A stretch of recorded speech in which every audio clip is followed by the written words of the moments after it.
I'm the Raptor Program Director, Educational Director for the Center for Reconnecting with Nature, and we use birds of prey and falconry to create an excitement with young adults and adolescents to get them out of the house, off the computers, off the video games, and outside into where the excitement is. And so we're using birds of prey and falconry as a vehicle to get these kids introduced into something that they could put some passion into. If somebody wanted to get into falconry, where's the best place for them to start? Actually, the best place for them to start is the website for the California Hawking Club, which is calhawking.org.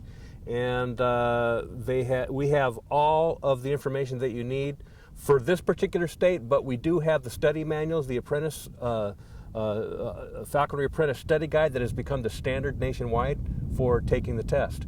So once you go to that site, then you can start looking for a falconry organization in your state. Each state, most of the states have their own falconry organization. So that's the best way to start.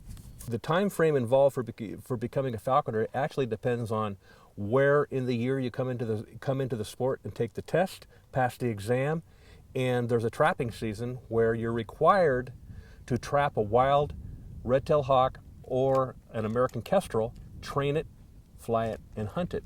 The trapping season is from October 1st to January 31st in most states. Some states vary a little bit. So generally speaking, it took me a year because I came into the sport after trapping season was over. Got a sponsor to sponsor me, but I couldn't get a bird until the following year. So it does vary. But if you got a sponsor in September, passed the test in September, trapped a bird October 1st, you'll be out flying by November.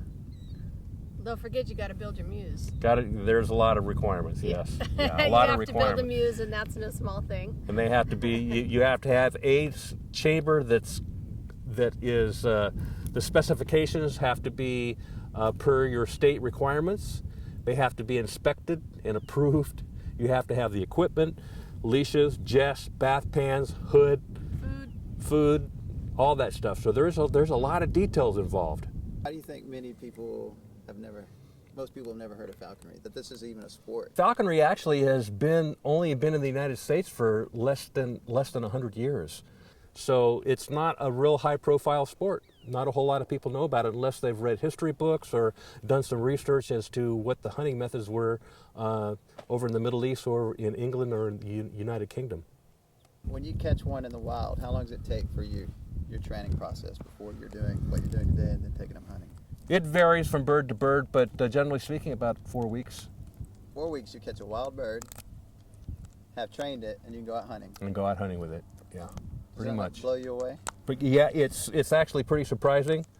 But they know what to do. Instinctively, they know what to do. Even if they're a captive bred bird and have never hunted in their lives, they've got this innate instinct that they just automatically know what they have to do. You help them dial it. You help them recognize different prey as a food source. But as far as the actual hunt, it's pretty amazing.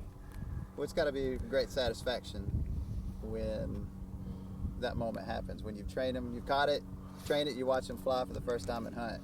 I think a satisfaction maybe you don't get with a lot of other sports. The first flight, when you let your bird go after you've spent X amount of days or weeks or months training it, that first flight, your heart kind of goes right up in your throat. And you're like, oh, I hope my bird comes back. Because basically what I say is that a great day in falconry is any day that you come home with your bird. That's a great day in falconry. It's always good when you go out hunting with your bird and you bring back game. But I just love coming home with my bird. The first time you set one out, it's pretty exciting. And when they come back, it's even more exciting. And as you see them progress, then you get the satisfaction of, wow, this is really incredible. And it is an incredible sport. It becomes more of a lifestyle than a hobby.